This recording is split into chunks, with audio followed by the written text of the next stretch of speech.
Rwanda's army of running military operations against the Democratic Republic of Congo. Le M23 M23 Tutsi-led M23 rebel group advancing into the area.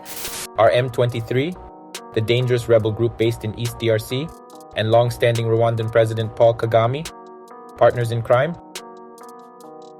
Let's find out. The M23 is a rebel group that operates mainly in the eastern part of the Democratic Republic of Congo. The group has carried out many sophisticated attacks, and in 2012, they went as far as taking control of the biggest city in the region, Goma. The M23 is made up mostly of Tutsi people living in the region. They claim to be oppressed by the Congolese government and are actively trying to separate from the DRC. Paul Kagame is a brilliant leader of Rwanda, having been in power for 29 years. Since officially taking office as president in 2000, Kagame has made it a priority to modernize Rwanda's economy and society by investing heavily in technology.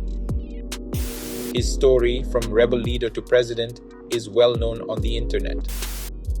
As of 2023, Rwanda is now known as a tech hub in Africa. To understand the link between these two seemingly opposite realities, we need to talk about the electronics around you, such as your phone and computer. As you know, all of these devices contain chips. Tantalum, also known as coltan, is a key component of the silicon chips. This important metal makes these tools we all love possible. This one amazing element makes our electronics so awesome. Over the years, companies like Intel and Apple have invested millions of dollars in building relationships with mines to ensure a steady stream of this important metal. This is where things get interesting. Here is a list of the top coltan exporters in the world. At first glance, nothing seems abnormal, right? At the top of the list is Congo, Africa's second largest country, with 2.34 million square kilometers of epic rivers, enormous forests, and limitless resources. The DRC is the world's biggest tantalum producer, putting out 700 metric tons of the metal in 2021, producing 1/3 of the world's mine supply. The second country on our list is Brazil, literally the largest country in Latin America. Overall, Brazil is home to 40,000 metric tons of tantalum reserves, but due to low investment in the mining of this metal, Brazil only produced 470 metric tons in 2021. In the third spot is Rwanda, with a very efficient mine production of 270 metric tons. We know this has to be extremely efficient because Rwanda is the world's 51st smallest country, with only 26,798 square kilometers in size. It is amazing that they produce more than half of the total production of Brazil, right? If you find it a bit odd, don't worry, you are not alone. Reports from the United Nations have shown a spotlight on Rwanda's role in a sophisticated smuggling network that extracts gold and coltan from conflict zones in the Democratic Republic of Congo. The last thing Rwanda needs is to be considered a producer of blood minerals and be banned from trading with companies like Dell and Samsung. In this video, I will provide information about the topic at hand. Please share your thoughts in the comments below. Let's get started.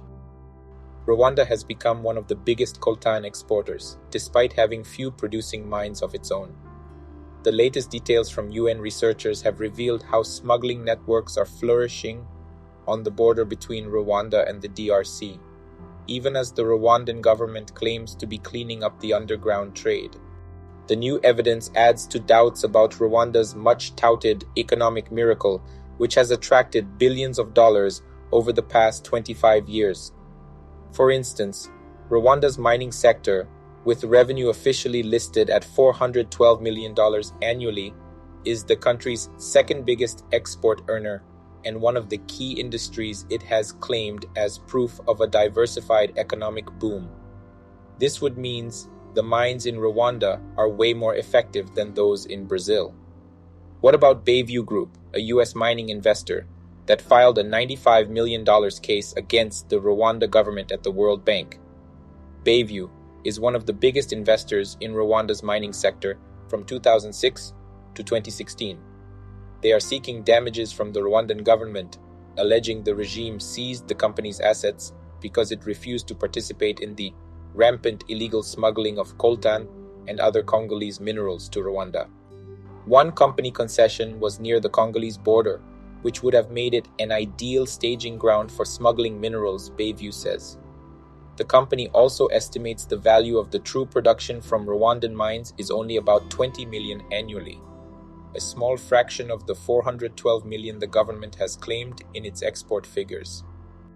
Christophe Barthélemy, former managing director of Phoenix Metals Limited, a Rwandan trading and smelting company, said it was widely known in the mining community that relatively large quantities of minerals from the DRC were tagged as Rwandan.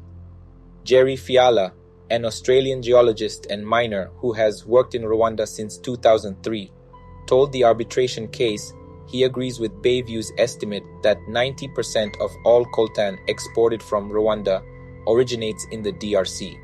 The illicit trade is fueling military and human rights abuses in Central Africa while damaging the region's corporate-supported efforts to regulate the minerals trade.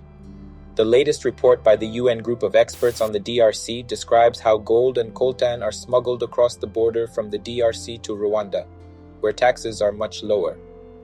The smuggling also jeopardizes efforts to ensure consumers can make ethical decisions on avoiding blood minerals, as the conflict-linked minerals are sometimes called.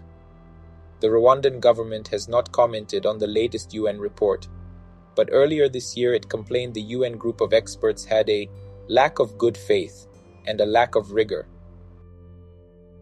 So let's get back to the question I asked at the beginning of this video. Are the M23 rebel group and Paul Kagame partners in crime? To know the answer, we need to dive deeper into the motives behind both. Let's start with the M23. M23 is a rebel group from the Tutsi minority in eastern Congo, formed in April 2012. On the 20th of November, M23 rebels took control of Goma, a provincial capital with a population of 1 million people.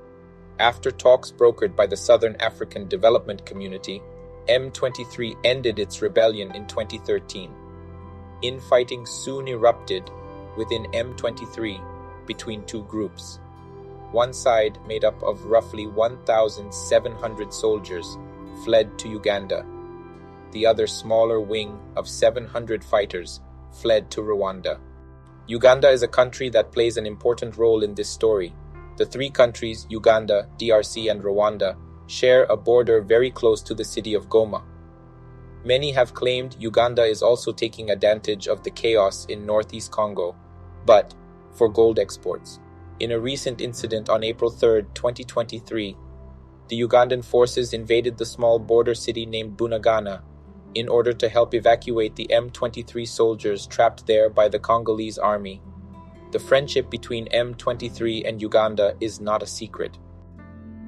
The spokesman for the Ugandan regional force, Captain Kato Ahmad Hassan, said the following: "We appreciate the command of the M23 for being cooperative to the contingent, for according us a safe passage and for allowing us to occupy Bunagana."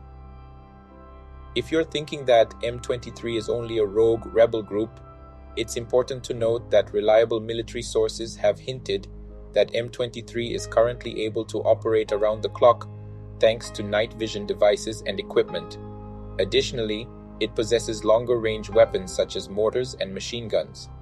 Besides equipment, M23 is fighting a well-organized conventional war in which it has intimidated Congo National Army. On the other side, we have Paul Kagame. Born in October 1957, Kagame grew up in exile in Uganda, where his parents had taken him as a young child when Hutu violence toward the Tutsi flared in 1959. In Uganda, he studied at Makerere University in Kampala before joining the forces of Yoweri Museveni, who overthrew Ugandan President Milton Obote in 1986. Kagame became Museveni's chief of intelligence. His long road to leadership started as the rebel leader of the Rwandan Patriot Front. In 1994, they finally defeated the Hutu extremist forces that had control over Rwanda.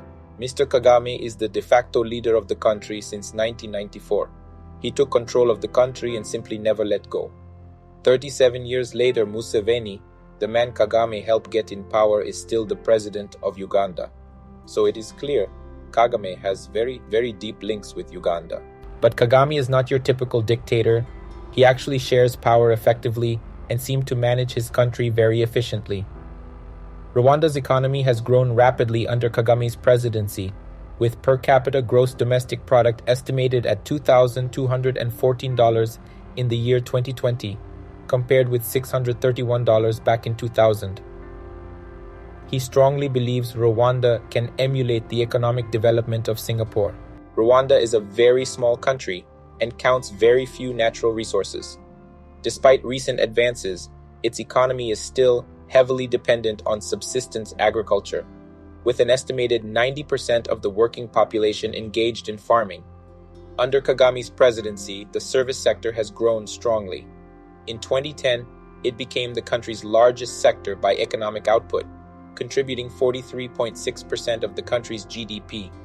So there are a lot of things linking Kagame with the M23 rebel group. Both sides are Tutsi, both are heavily linked to Uganda, and both share the common goal to liberate the Tutsi from oppression. Also, there is the fact that M23 are known metal smugglers and seem to prefer the low taxes across the border to Rwanda.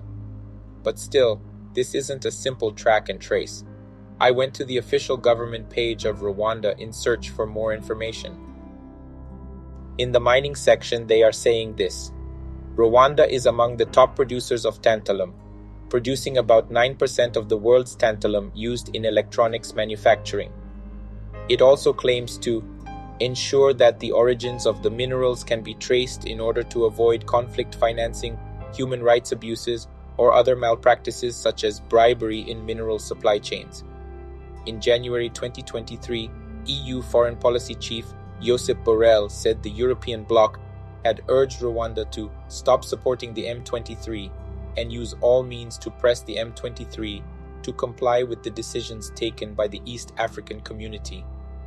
In his 2023 New Year address, Rwanda's President Paul Kagame blamed Kinshasa for the chaos in its volatile eastern regions, saying the following in a statement: "After spending tens of billions of dollars on peacekeeping over the past 2 decades, the security situation in eastern Congo is worse than ever." So here are the facts. This is not an easy topic to wrap up. The conflict is ongoing, and many pieces of the puzzle are still hidden. The relationship between the M23 rebel group and Paul Kagame is complex and multifaceted, with a range of historical and political factors at play. While some observers have accused Kagame of supporting and collaborating with the M23, others point to the group's roots in long-standing grievances among the Congolese Tutsi community and their desire for greater political representation and autonomy. It is clear that the ongoing conflict in the Democratic Republic of Congo has had devastating consequences for the country's people. I hope you enjoyed learning more about this conflict with me. Let me know in the comments if you think there is a link between M23 and Kagame. If you want more videos like these, make sure to subscribe to the channel and like this video. Thanks for watching.